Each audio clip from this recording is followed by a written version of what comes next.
Bismillahirrahmanirrahim. Assalamualaikum warahmatullahi wabarakatuh. Waalaikumsalam warahmatullahi wabarakatuh. Salam kedaulatan rakyat. Salam kedaulatan rakyat.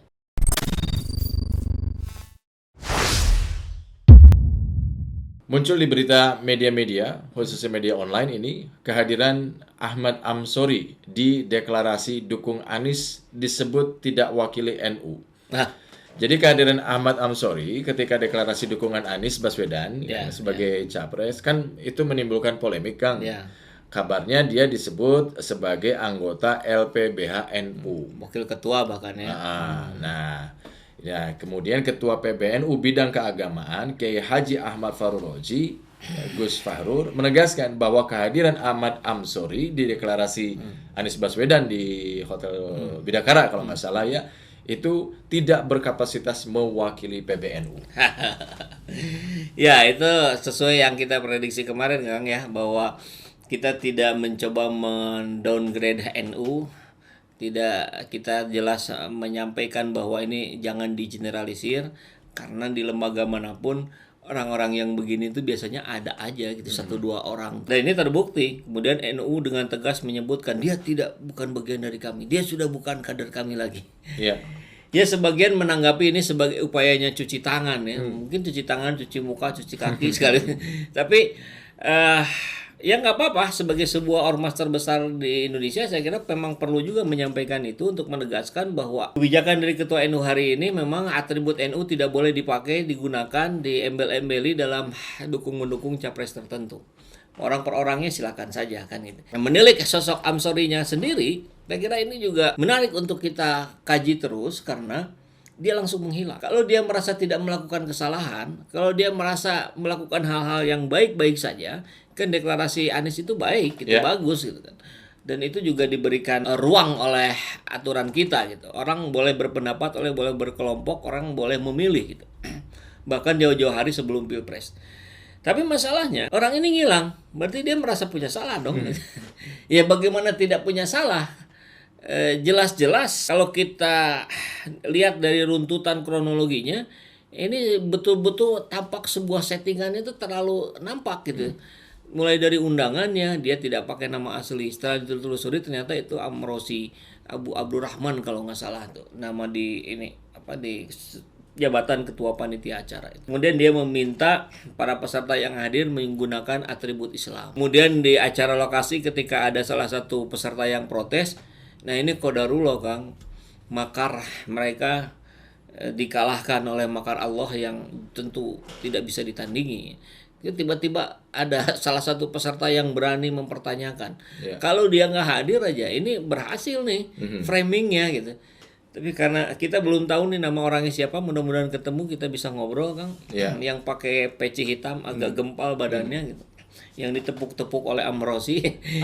Amsori. Dia sudah kepanikan sekali kan, lihat wah kacau nih, gagal nih. Akan mengatakan Pak Anies akan didukung oleh enggak bukan. Ini bukan bendera HTI. Kalau mau lepas. Anda umat Islam. Ya. Kita pengen acara ini Berjalan lancar. Ya. Tanpa mendukung Pak Anies. Kita minta copot tuh pidato. Kita nggak mau. Antum sayang Pak Anies. Antum peserta doang. Antum panitia. Panitia.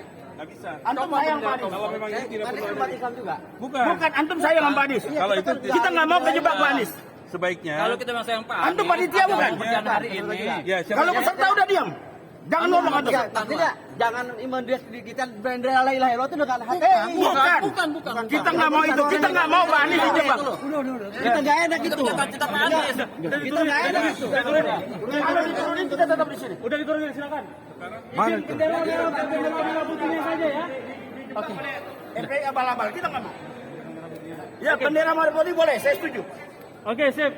Dan ternyata kan ketika ditilik dari rekam jejaknya, oh dia ternyata tim IKN, IKN ibu kota negara, IKN TKN, tim sesnya Jokowi Amin. Ada fotonya bersama Ma'ruf Amin, ada fotonya bersama Pak Jokowi, ada yang lagi salaman, ada yang duduk bareng. Jadi projo banget lah gitu, kan nggak masuk akal, projo banget. Sekarang deklarasi Anies Baswedan. Tapi rupanya tidak di situ saja, Kang. Oh gitu. Iya, tapi sebelum ke sana ya, ini Oke, ada oke. juga tulisan dari Ustadz Tarmizi Yusuf, pegiat dakwah dan sosial. Jadi ada tulisan beliau, deklarasi Majelis Sang Presiden kami itu bertaburan rupiah dan fitnah di tulisan itu. Nah, yang menarik ini Kang. Ya. Jadi di tulisannya Pak Tarmizi itu ini harus ada harus ada tindakan untuk mengusut beredarnya rumor yang berkembang di kalangan peserta ini, yaitu bagi-bagi uang, Kang. Ada kabar yang menyebutkan tiap peserta deklarasi itu mendapatkan amplop 2 juta rupiah. Wow. Itu nilai yang besar itu. Iyalah. Jadi Nggak kalau- seharian itu cuma hitungan jam. Iya, jadi kalau melihat dari tulisannya Pak Ustadz Tarmizi ini, berarti kan harus ada tindak lanjut sebetulnya. Ya pasti jelas, tapi memang itu kan betul-betul ranahnya kepolisian gitu. Itu ranahnya aparat hukum. Kemudian dengan track record aparat hukum yang saya kira sebagian masyarakat juga sudah tahu persis, ini seringkali tajam ke bawah tapi tumpul ke atas. Bagaimana kita bisa menumbuhkan kepercayaan? Dilemanya adalah ketika kita tidak bisa memberikan kepercayaan kepada polisi, lantas kita akan berikan kepercayaan untuk tindakan yang seperti ini kepada siapa? Nggak ada. Iya. Nggak ada pilihan lain gitu. Ya, artinya kita sebagai rakyat, sebagai umat Islam, yang di Islam itu ditegaskan bahwa salah satu senjata umat Islam itu adalah doa. Udah, doa aja lah gitu. Doa, berikan aparat hukum itu kesadaran yang paripurna untuk mampu menegakkan keadilan, untuk mampu mengusut ini sampai ke akar-akarnya, radikal. Nah, polisi harus radikal. Cari tahu, jangan sampai ke sorry saja, tapi juga ke siapa bohir-bohirnya itu. Karena luar biasa, itu untuk sewa gedungnya aja itu bisa puluhan juta. Belum makannya, belum kalau benar ini per peserta 2 juta. Itu saya kira 100 orang mungkin lebih itu hadir kalau kita lihat videonya. Jadi ucapan saya kemarin miliaran sudah digelontorkan untuk mengganjal Anies, saya kira itu kurang tepat. Mungkin yang benar itu puluhan atau ratusan miliar sudah digelontorkan. Karena ini tidak akan berhenti di sini, Kang. Ini akan ada lagi besok lusa ini. Cara-cara yang mirip seperti ini. Mungkin di Padang, mungkin di Jogja, mungkin di Pontianak, dan di berbagai tempat lainnya. Untuk mengesankan Anies adalah radikal, didukung oleh orang-orang radikal. Dan ini juga ada jejak digital perihal Amsori ini. Oh Kang. gitu. Malah muncul di media besar ini. Jadi diberitakan di situ tanggal 22 Februari 2022. Media besar apa, Kang? Media Indonesia. Oh iya, besar sekali Iya, itu. ini media besar sekali ini. Punya Surya Paloh ya. 22 Februari 2022. Judulnya Ijtima Ulama dan Pemuda Islam Sulsel Deklarasi Sandiaga Uno Capres 2024. Oke. Jadi ini sebelumnya. Oke. Jadi gimana hubungannya sama Amrosi apa? Ya, ada di mana-mana maksudnya. Oh, dia ada di situ. Ya ada di situ. Ada fotonya juga Oh. ini. I'm sorry ada di situ juga. Luar biasa. Ini pemain deklarasi kayaknya ya. Jadi buat sahabat semua yang ingin deklarasi bingung gimana caranya, kontak aja itu I'm sorry. Ini nomor kontaknya sudah di kalau nggak salah nih ya, nomor kontaknya itu sudah disebar oleh akun opposite. Tapi saya yakin ya sudah di close lah. Ya, Nggak mungkin.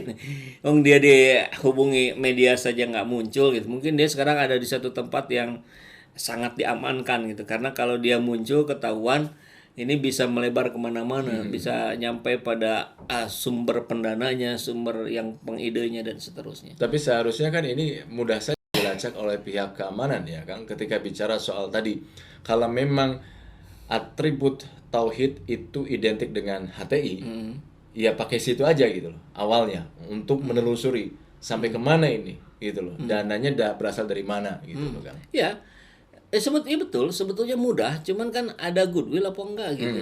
Ada keinginan untuk menerapkan equality before the law atau enggak gitu.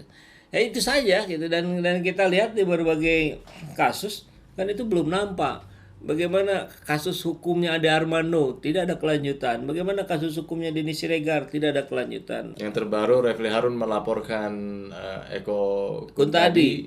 Ya itu apalagi yang terbaru gitu ya, yang lama saja kita nggak dengar kelanjutannya gitu. Nah kan rakyat melihat gitu dengan tanda-tanda seperti itu, sehingga Saya kira wajar kalau rakyat kemudian menjadi bimbang dan berkurang lah gitu kepercayaannya. Mungkin nggak ya gitu. Nah, saya kira ini justru menjadi kesempatan emas bagi Polri untuk menunjukkan independensinya dalam menegakkan aturan hukum di negeri ini.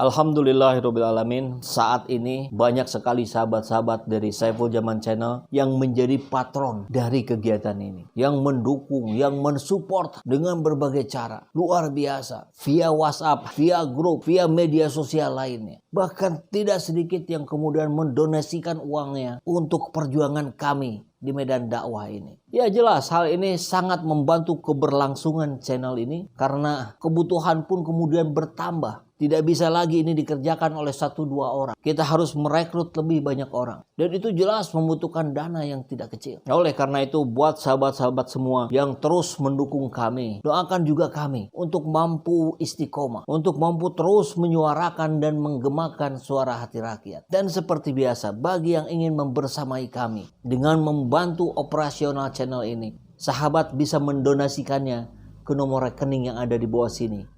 Dan silakan untuk mengkonfirmasikannya ke nomor yang ada di sini.